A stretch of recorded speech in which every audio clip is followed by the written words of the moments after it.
갈라디아서 5장 25절에서 6장 5절까지 말씀. 여러분들 이제는 그래도 갈라디아서를 거의 한 반년을 해가고 있으니까 위치는 아시죠? 자, 우리 한 절씩 교독하면 좋겠습니다. 만일 우리가 성령으로 살면 또한 성령으로 행할지니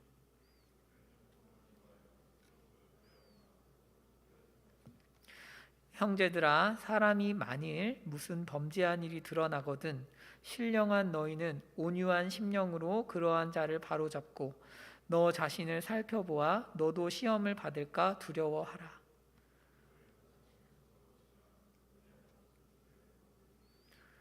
만일 누가 아무것도 되지 못하고 된 줄로 생각하면 스스로 속임이라.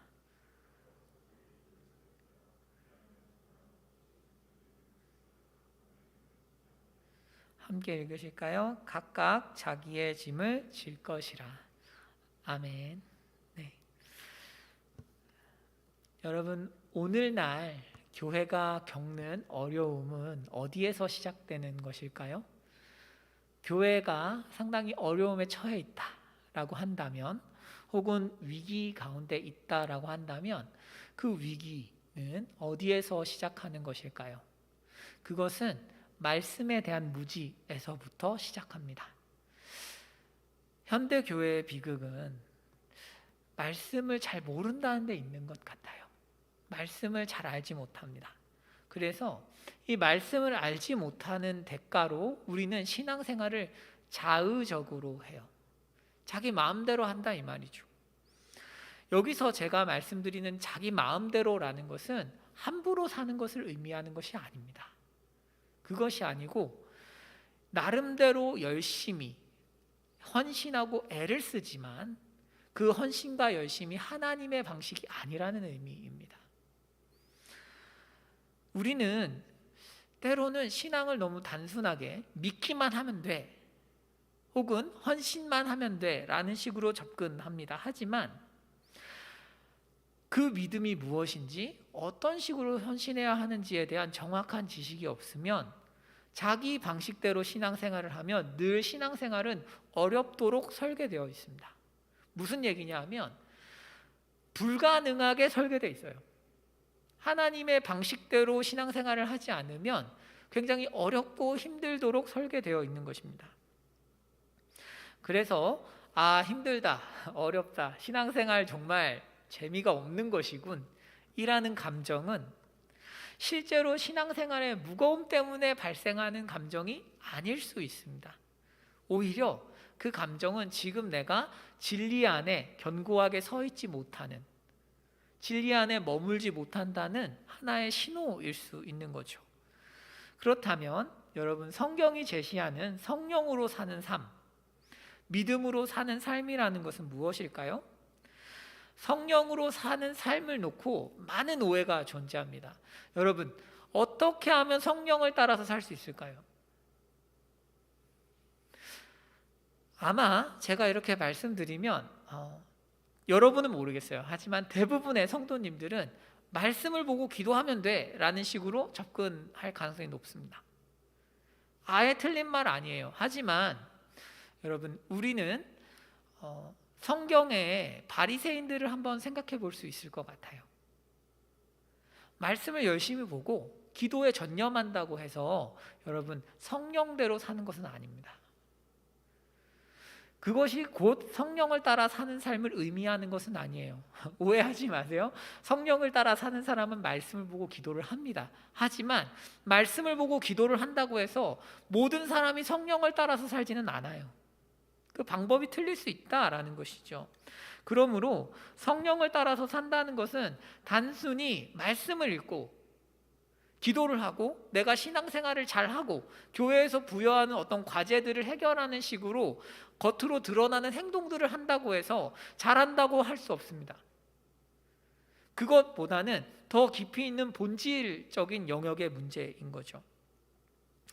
여러분, 오늘은 우리가 이 질문에 대답하려고 해요. 이 질문에 대답하면서 우리가 어떻게 하면 성령을 따라서 살고, 또한 성령을 따라 사는 것은 어떠한 이득이 있고 열매를 맺게 되는지를 지난 시간에 이어서 좀 살펴보면 좋겠어요. 자, 5장 25절입니다. 만일 우리가 성령으로 살면 또한 성령으로 행할지니, 이렇게 되어 있죠. 여러분, 성령으로 산다는 것은 진리 안에 거한다와 동일한 말이라고 보시면 돼요. 왜? 성령 하나님은 진리의 영이시니까요. 이해 가시죠? 성령을 따라 살려면 우리가 진리 안에 머물러야 한다라는 것입니다. 성령 하나님은 우리에게 역사하셔서 진리를 믿게 만드실 뿐만 아니라 우리가 진리를 믿을 때 성령 하나님이 역사하시는 것이기도 합니다. 그러니까 순환되는 것이죠. 즉, 우리가 진리를 믿고 진리 안에 머무는 것이 성령 하나님을 따라 사는 굉장히 필수적인 전제 조건이라고 할 수 있어요. 여러분, 초자연적인 삶을 살고 싶으신가요? 하나님께서 내 삶을 돌보시는 경험들을 하고 싶으신가요? 내 기도에 응답하시는 하나님을 경험하고 싶으신가요? 그렇다면 성령을 따라 살아야 합니다. 그 말은 진리 안에 머물러야 한다라는 것이죠. 여러분, 그렇다면 갈라디아서에서 또한 성경에서 말하는 진리가 뭘까요? 바울이 갈라디아서 1장 1절부터 시작해서 5장 12절까지 그 긴 본문을 통해서 이야기하고자 하려는 게 무엇이었나요? 인간은 구원을 어떻게 받는다는 거죠? 오직 믿음으로만. 절대로 믿음 반, 행동 반으로 구원받는 게 아니다. 오직 믿음으로만 구원받는다. 이게 바울이 그토록 말하는 진리예요. 오직 은혜로만 구원받는 것이지 인간의 어떠한 공로도 개입되지 않는다. 이것이 바울이 그토록 강조한 진리입니다. 그 이야기를 오해하지 않게 아주 섬세하게 전부 다룬 이후에 드디어 어떻게 살 것인지의 문제를 다루고 있는 것이죠. 여러분, 바울은 이렇게 생각한 것 같아요. 제가 갈라디아서를 보면서 경험하는 것은 바울에게 있어서 믿음으로 의롭게 되는 것, 믿음만으로 구원받는 것, 은혜로만 구원받는 것을 믿는 것과 성령을 따라 사는 것은 거의 하나입니다. 그러니까 우리는 이것을 두 개의 주제로 생각할 수 있지만 바울에게 있어서는 이게 하나의 주제예요. 믿음으로만 의롭게 되는 것, 은혜로만 구원받는 것이 곧 성령을 따라 사는 삶을 만드는 것입니다. 이게 안 되면 성령을 따라 살 수 없다는 거예요. 한 몸이라고 할 수 있습니다. 여러분, 율법으로 의롭게 된다는 가르침에 그렇게 바울이 발작한 이유, 죄송합니다, 발작이라는 표현 좀 그렇죠. 그렇지만 여러분들 발작 버튼이라는 말을 요새 많이 쓰니까, 그죠? 발작 버튼이에요. 바울에게 있어서. 야, 우리가 행위로 의롭게 돼야 돼. 바울의 발작 버튼이죠. 이 가르침은 도덕적인 사람을 만들어낼 수 있을지는 몰라요. 혹시 도덕적이고 윤리적인 사람을 만들어낼 수 있을지 모릅니다. 하지만 바울이 이해하는 것은 절대로 하나님을 사랑하는 사람을 만들어낼 수 없다는 거예요. 여러분, 성경이 원하는 것은 하나님을 사랑해서 윤리적인 사람을 원하는 것입니다. 그냥 자기 멋에 취해서, 자기 감정에 취해서 윤리적이고 도덕적인 사람, 이걸 원하는 게 아니에요. 그것이 아니라 하나님을 사랑하기 때문에, 구원받았기 때문에 그 밑바탕, 본질에서부터 누구도 자기를 쳐다보지 않는 그 순간에도 믿음으로 행동할 수 있는 사람, 윤리적으로 의로운 사람, 그런 쪽으로 이어갈 수 있도록 하는 것이죠. 그래서 여러분, 성경이 주목하는 삶은 살아가는 것이라기보다는 하나님과 동행하는 삶이죠. 하나님과 동행하는 삶 아래에 윤리적이고 도덕적인 삶이 포함되어 있는 것이지, 성경이 주목하는 것은 단순히 우리를 뭔가 윤리적이고 도덕적인 사람을 만들겠다는 게 아니에요. 성경이 정말 주목하는 것, 그리고 우리가 주목해야 하는 것은 바른 믿음, 그리고 거기에서 나오는 청결한 믿음에서 나오는 뭐예요? 어떤 아주 높은 도덕이라고 할 수 있습니다. 여러분, 그러니까 믿음으로 의롭게 되는 복음을 붙잡을 때 성령이 일하시고, 이 복음에서 눈을 떼면 성령님이 일하시지 않는다라고 우리가 생각하면 거의 맞는 말이라고 생각해요. 성도는 늘 하나님께서 나를 은혜로만 구원하셨다는 것을 붙잡아야 해요. 문제는 뭐예요? 문제는 이런 청결한 믿음을 현실에서 유지하기가 굉장히 어렵다는 것이죠. 왜 그럴까요? 왜 우리가 은혜로만 구원받았다는 이 가르침을 현실 세계에서 날마다 늘 유지하는 게 그토록 어려울까요? 왜냐하면 세상은 그렇게 가르치지 않습니다. 세상은 은혜로만 구원받는다, 너의 존재만으로 사랑받는다고 가르치지 않습니다. 이게 첫 번째고, 두 번째로 우리가 육신 안에 죄성을 가지고 있기 때문에 이 죄성은 은혜로만 구원받는다는 것을 별로 좋아하지 않습니다. 죄성은 율법으로 의로워지는 것을 선호합니다. 그래서 우리는 믿음으로 의롭게 되는 복음을 듣고 믿지만 현실에서 계속해서 나의 바른 행위로 나를 증명하고, 나의 바른 행위로 하나님께 사랑받으려고 하는, 나의 바른 행위, 아름다운 행위, 선행으로 하나님께 인정받고 받아들여지려고 하는 어떤 경향성이 있다는 것이죠. 그 싸움을 합니다. 우리는 자신도 모르게 바른 행위를 구원의 조건에 추가하곤 하는 것이죠. 사랑하는 여러분, 그래도 요새는 좀 이렇게 사랑하는 여러분에도 그렇게 어색한 것 같진 않아요. 많이 좋아하게 된 것 같아요, 여러분. 근데 여러분, 사랑하는 여러분, 우리가 성도로서 가장 본질적인 영역에서의 싸움은 여러분 늘 기억하십시오. 믿음의 영역입니다. 믿음의 영역. 우리는 믿음의 영역 위에서 생각할 때가 많죠. 내가 이 죄를 짓네 안 짓네 이렇게 생각해서 이 죄랑 막 결판을 내려고 하는데 아닌 경우가 많아요. 그게 아니라 뭔가 믿음이 잘못되어 있는 경우가 많다라는 것이죠.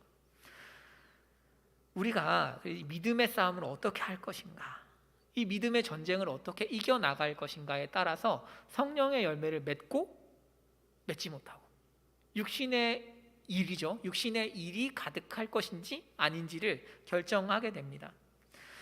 여러분, 전쟁에서 승리하려면, 이 마음의 전쟁에서 승리하려면 가장 중요한 게 뭘까요?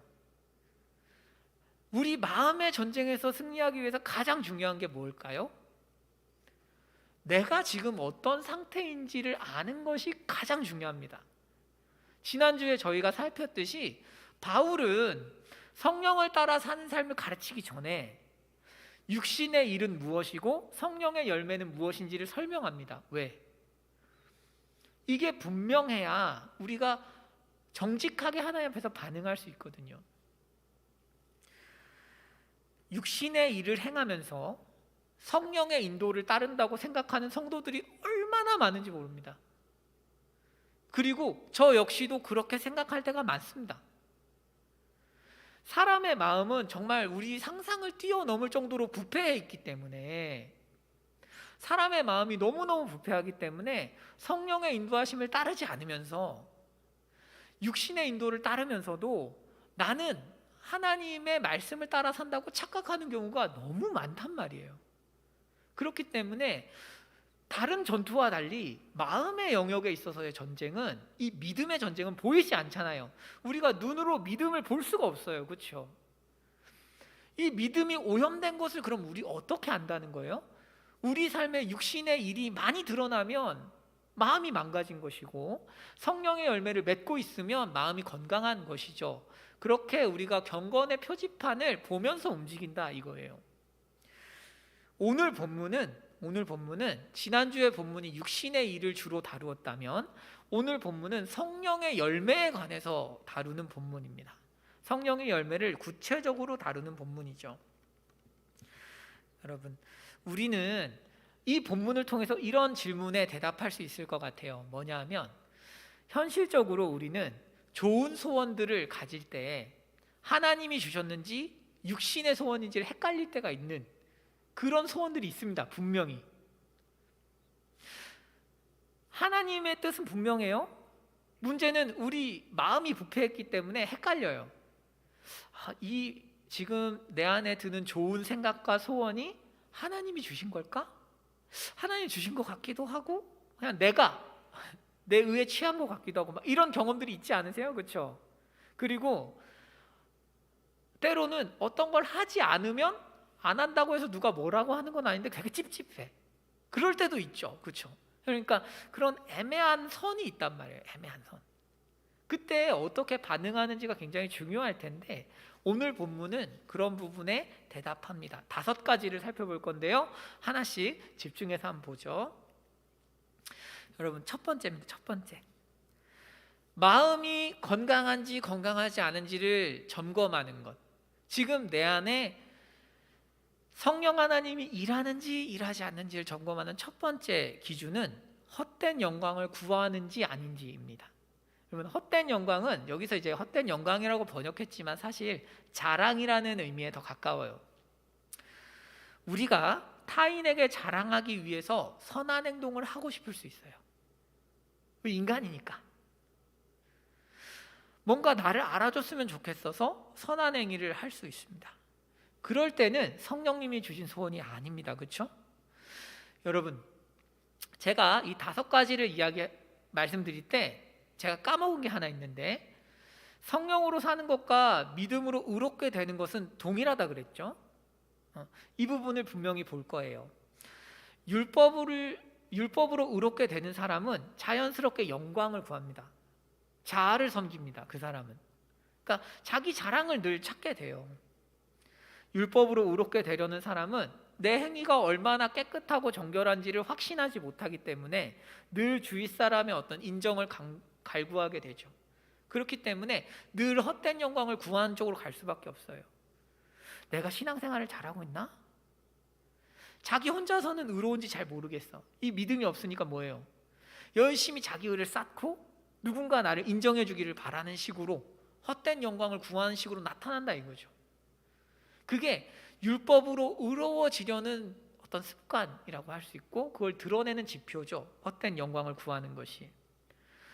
여러분, 헛된 영광을 구하는 사람은 이런 특징이 있어요. 여러분, 자랑할 때 정말 위험한 게 뭐냐면 자랑은 사람을 열받게 합니다. 여러분, 절대 자랑하지 마십시오. 절대. 왜? 자랑은 사람을 열받게 해요. 이 노엽게 한다는 단어는 요세푸스라는 이제 유대인 역사가가 다윗이 골리앗을 이길 때 그 사건에서 골리앗이 이스라엘을 모욕할 때 쓰는 단어입니다. 자, 볼게요.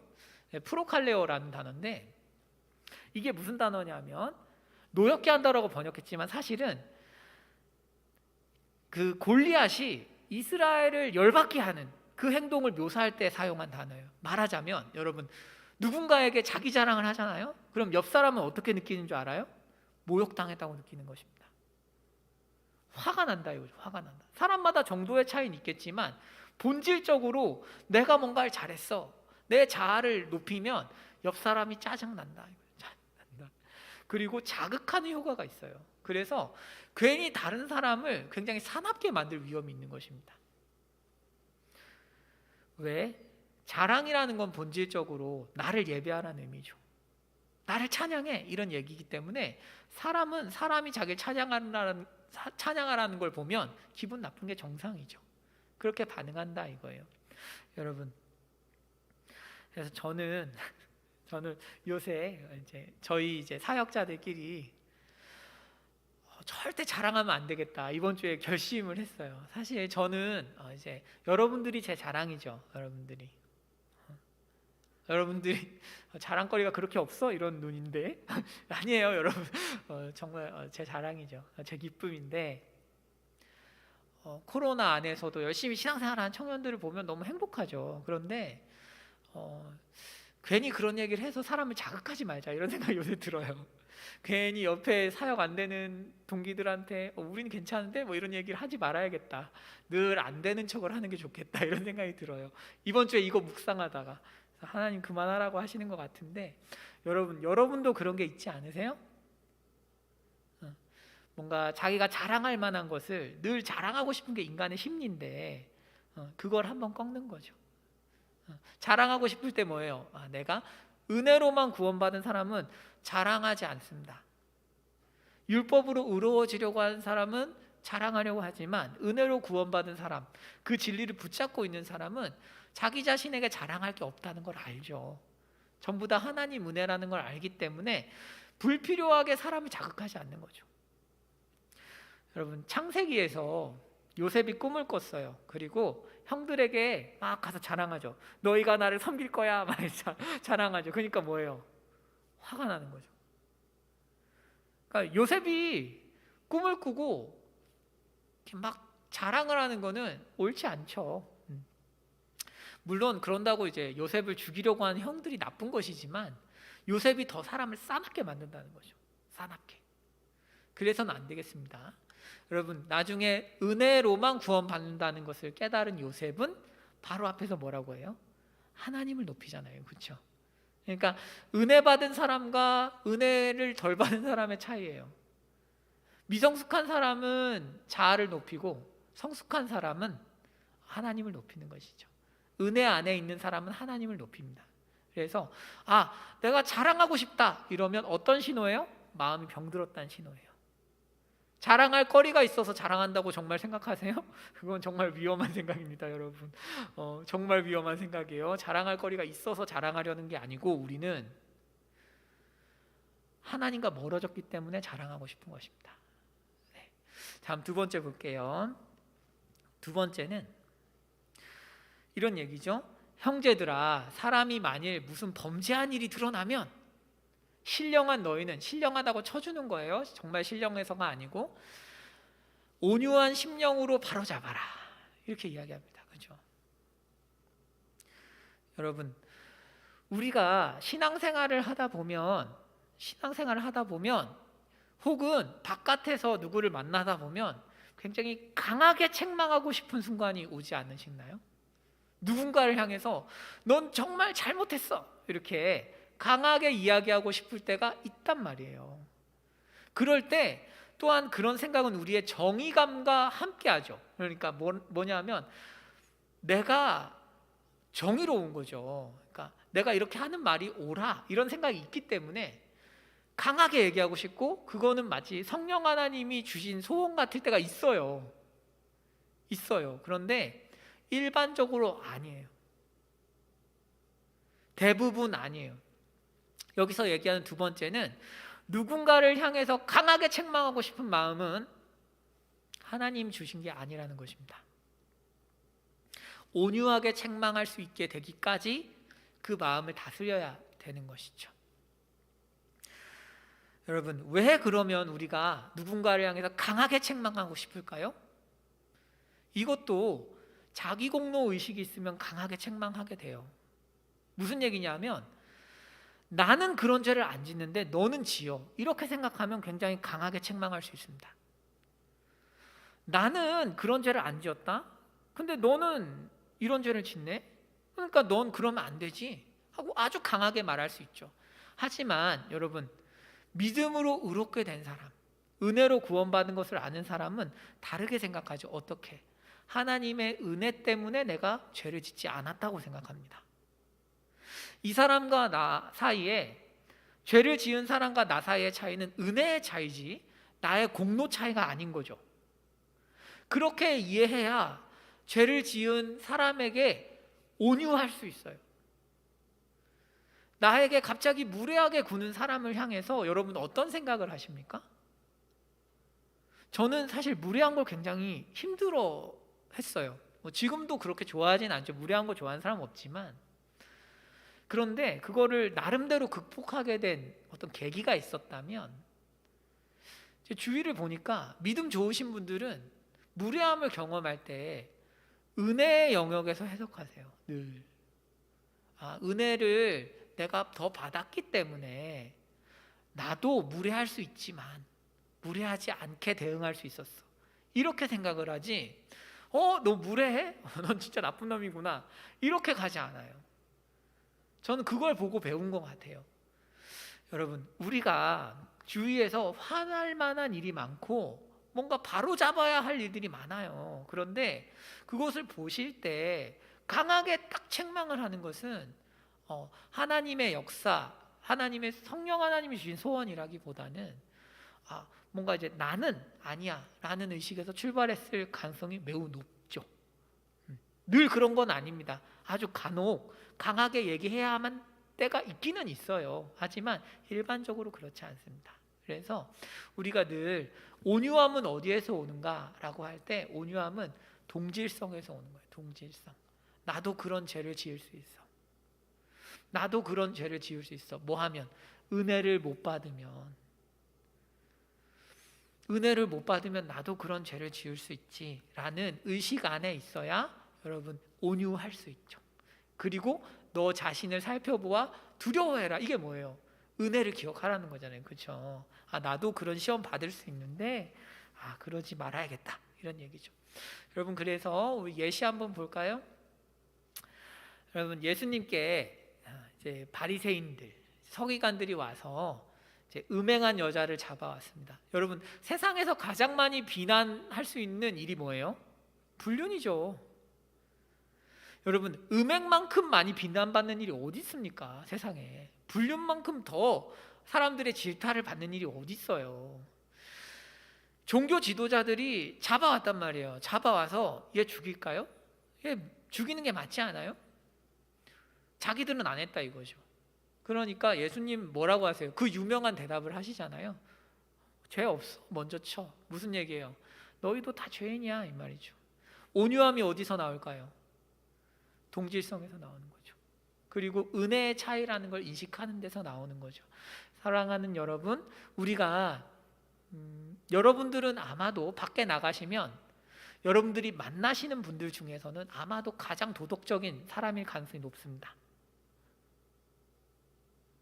아닌데요? 이러면 좀 심각한데? 아마도 그래야 돼요. 여러분 그러셔야 돼요. 여러분이 제일 도덕적이어야 해요. 그런데 왜 그런 거예요? 내가 잘나서 이런 바리새인 되는 거고, 그게 아니라 하나님이 은혜를 주셨기 때문에 이렇게 접근해야 하는 것이죠. 그래서 여러분 회사 가시거나 친구들 만나시면 정말 무례하고 어리석은 사람이 반드시 있습니다. 그렇죠? 쟤는 왜 저렇게 사는 거야? 이런 사람들이 있어요. 그렇지만 그분들을 보실 때 내가 더 나은 사람이야 라고 접근하시지 말고 나도 하나님을 만나지 않았으면 더 했을 거야 라는 관점을 가지고 접근하시면 좋겠어요. 자, 그 다음 세 번째입니다. 세 번째 신호등. 너희가 서로 짐을 지라 이거죠. 짐을 지라. 이게 무슨 얘기냐면 우리가 다른 사람의 어려움을 보고 짐을 지지 않기로 결정할 수 있다는 얘기예요. 그러니까 우리가 공동체 내에서 주위 지체들의 어떤 필요에 둔감할 수 있다는 얘기예요. 이게 참 애매하죠. 무슨 얘기냐면 어려움에 처한 지체를 돕지 않는 것은 부작위죠. 부작위. 그러니까 부작위, 행동하지 않는다 이 말이죠. 그것에 대해서는 우리가 특별히 죄인가? 이런 생각을 하기가 어려워요. 좀 찝찝함은 남을 수 있겠지만. 그런데 성경에서 얘기하는 건 뭐냐면 왜 서로 짐을 져야 할까요? 왜 힘든 사람과 같이 있어줘야 하고 이야기를 들어줘야 하고 때로는 혹은 돈을 주기도 해야 할까요? 그 이유는 이런 거예요. 어려움에 처한 사람을 돕지 않는 가장 본질적인 이유는 내가 그런 일을 당하지 않을 것이다 라는 생각이 있기 때문이라고 진단합니다. 이 슈라이너 교수님이 이렇게 썼죠. 어려움에 처한 사람을 돕지 않고 고고하게 있는 사람은 자만심이라는 죄를 짓는 사람들이다. 그들은 자신이 유혹의 영향을 받지 않는다고 여기고 자신의 실패를 걱정할 필요가 없다고 생각합니다. 이처럼 오만은 누군가를 다루는 이들의 삶에서 불리합니다. 여러분, 왜 연합이 안 되는가? 이 교수님 얘기에 따르면 왜 오만한 사람은 주위 사람들을 보면서 이런 생각을 하는 거죠. 제가 힘든 건 제가 잘못 살아서요. 이렇게 간다는 거예요. 제가 지금 저렇게 고통을 당하는 거, 그러니까 진작 좀 열심히 살지. 쟨 왜 힘들다 그러는 거지? 어디다 돈 쓰고 저러는 걸까? 이런 식으로 우리가 이렇게 반응할 수 있는 가장 본질적인 이유 중 하나는, 다 그런 건 아니에요. 하지만 때로 본질적인 이유 중 하나는 나는 그러지 않기 때문이다. 나. 그리고 나에게는 저 사람이 겪는 어려움이 찾아오지 않을 것처럼 생각하기 때문이죠. 여러분, 바울이 교회들에게 헌금 얘기를 하면서 그런 얘기해요. 고린도 교회에 그런 얘기하죠. 너희에게 내가 헌금을 받는 이유는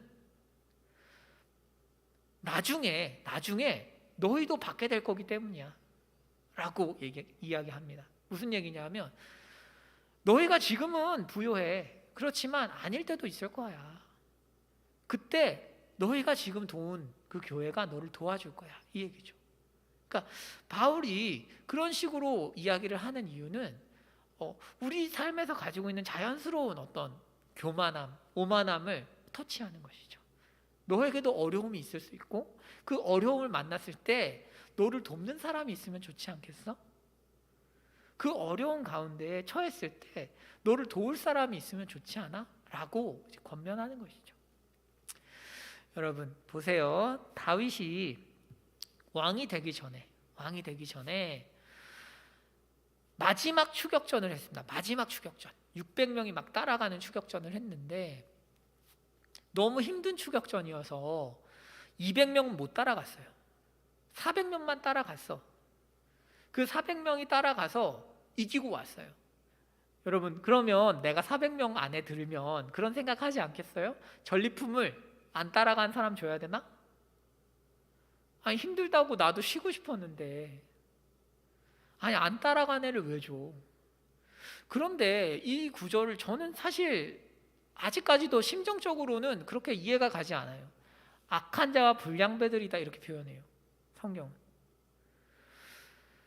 어떻게 보면 공평한 거 아니에요? 안 따라갔으니까 전리품까지 주는 건 좀 아니지 않아?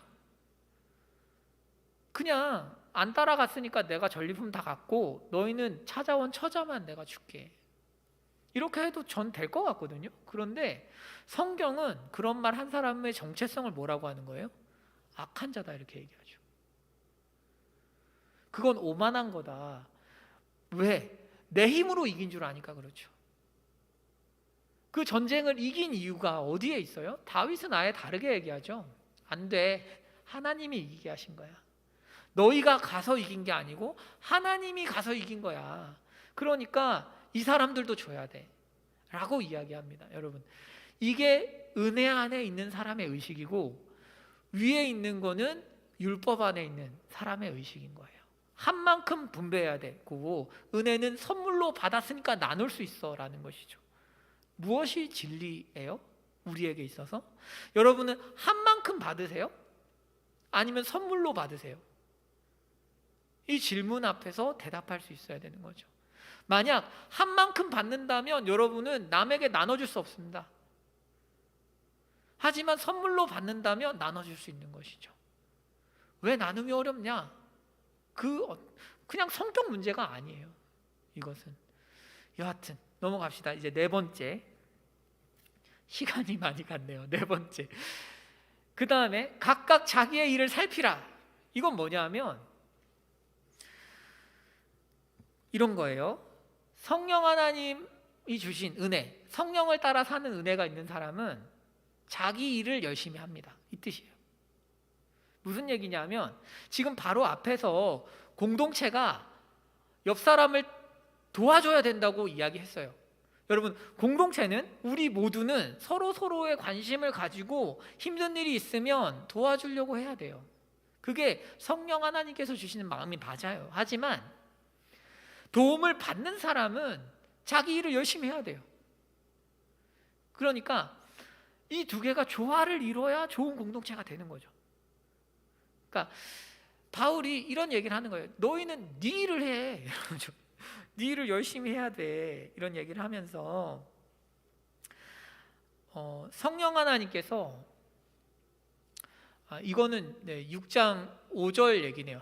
짐을 질 것이다. 여러분 다섯 번째가 자기 일을 열심히 하라는 거고 여러분 죄송합니다. 네 번째는 내용이 달라요. 네 번째는 뭐냐면 남들과 비교하지 말라는 거예요. 남들과 비교하지 마라.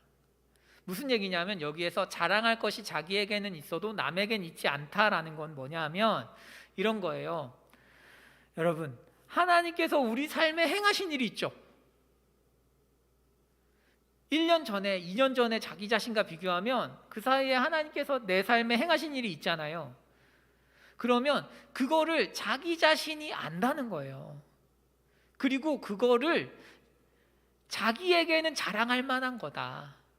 하나님께서 내 인생에 이런 은혜를 베푸셨다라는 것을 자기에게는 자랑할 만한 것이지만 남에게는 있지 않다. 무슨 얘기냐면 다른 사람과 비교하면서 하나님의 은혜를 측정하지 말라는 거예요. 우리가 보통 사람들이 어떻게 생각하냐면 하나님의 은혜를 이렇게 생각합니다. 다른 사람보다 더 많이 받아야 은혜인 거예요. 다른 사람보다 두드러지게 받으면 은혜인 줄 알아요. 여러분, 그렇지 않아요. 그게 아니고 과거의 나보다 지금 그 과거의 나를 이끌어 오시고 그 안에서 역사하시고 내게 성령의 열매를 맺게 하신 그 하나님을 생각하면 감사하고 자랑할 게 있는 거죠. 그러니까 과거의 나와 지금 나를 비교하면서 자랑할 게 있는 거지. 그게 아니라 주위 사람들을 보면서 쟤는 저만큼 받았네? 이렇게 가면 자랑할 게 없다는 얘기예요.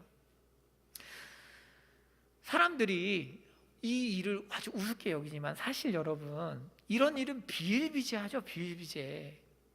무슨 얘기냐면 옛날에 제 아내가 이제 선교팀이었어요. 선교팀, 터키 선교를 간다고. 근데 이제 선교팀의 핵심은 뭐냐면 누가 돈 후원을 많이 받아서 오는가입니다. 그 당시는 그랬어요. 그래서 비싸니까 팀으로 받기도 하지만 개인으로 받기도 하는데, 이제 자기 아는 언니가 그동안 모았던 11조를 그냥 헌금을 한 거예요. 뭐 한 몇백만 원 됐어요. 그 팀에 준 돈이. 뭐 감사한 일 아니에요, 그죠? 자기를 통해서 하나님께서 그 팀에 은혜를 주신 거니까. 그러면 모두가 해피할 것 같잖아요. 그런데 현실은 그게 아니었다. 하나님께서 왜 얘를 통해서 주실까? 나를 통해서 안 하고? 이 자존심 상하는 사람이 있었다는 거예요, 사실은. 여러분, 우리가 그럴 수 있어요. 이게 뭐랄까, 믿음 좋은 사람들도 믿음 좋은 사람의 그 자존심이 있나? 뭐 그런 게 있습니다. 그래서 하나님이 나를 안 쓰면 좀 기분 나쁘고 막 이런 게 있는 것 같아. 그런데 여러분, 그러지 마세요. 그 마음이 병든 거예요. 하나님이 나 말고 다른 사람을 써도 좋은 거죠. 하나님 일을 하시는 데 있어서. 어떻게 늘 나만 갖고 일을 하시겠습니까? 그러지 않는다 이거죠. 그럼에도 불구하고 우리는 주위 사람들을 보면서 비교하고 받은 은혜를 점검하면서 자꾸 받은 은혜 까먹는 거죠. 이 성경에 보시면 시편 73편에 이 시인이 악인의 형통함을 보고 이제 화가 났어요.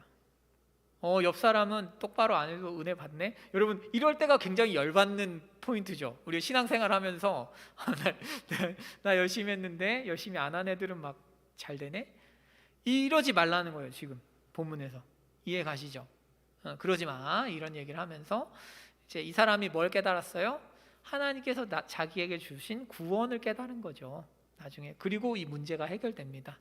그러니까 이 사람은, 이 시인은 주위 사람들을 볼 때는 마음의 평강을 찾지 못했고 하나님을 바라볼 때 찾을 수 있었던 거죠. 우리도 마찬가지입니다. 우리 받은 은혜는 자기 자신을 봐야 알 수 있는 거죠.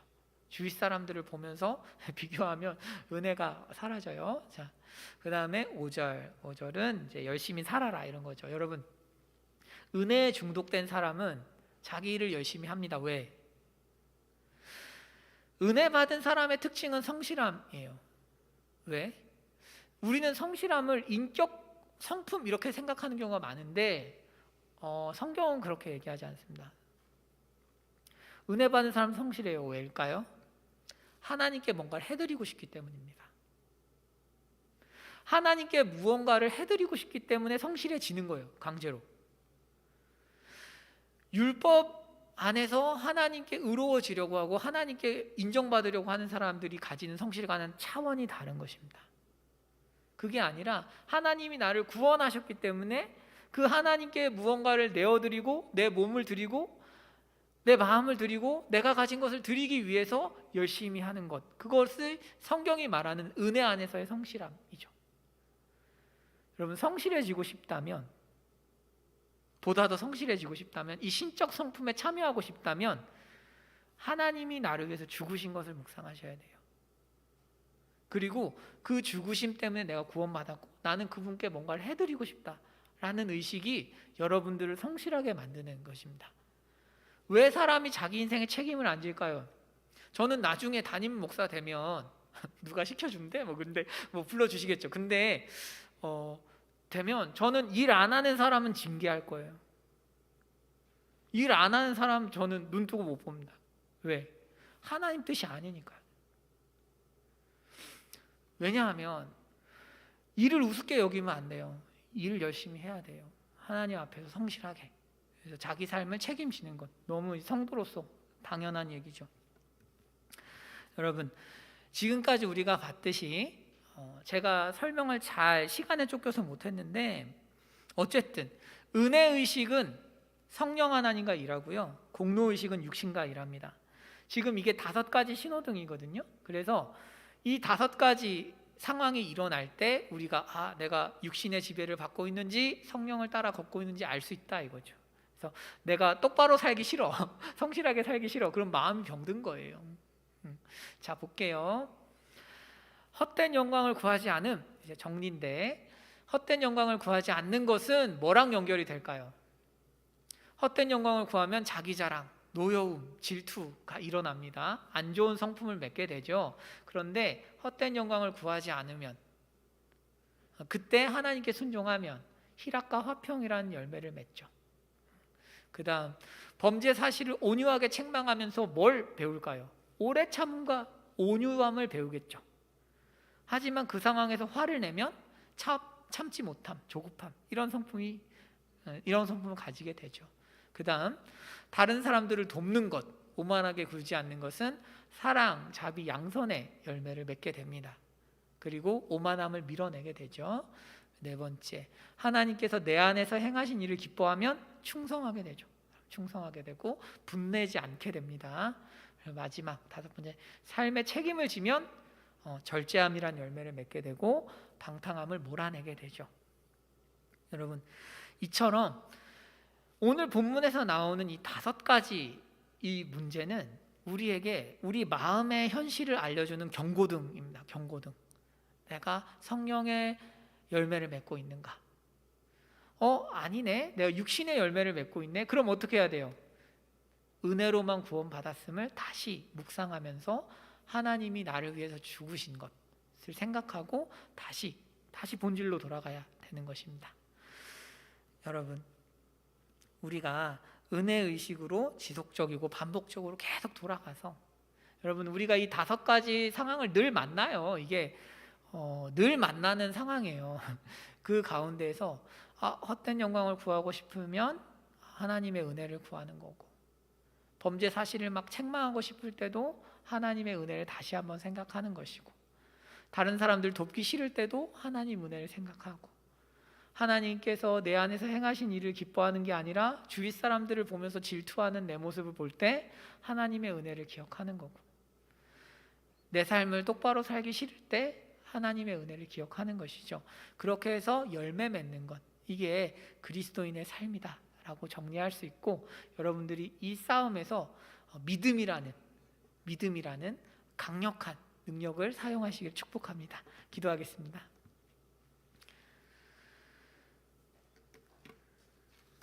여러분, 이 시간에 저희 기도하실 때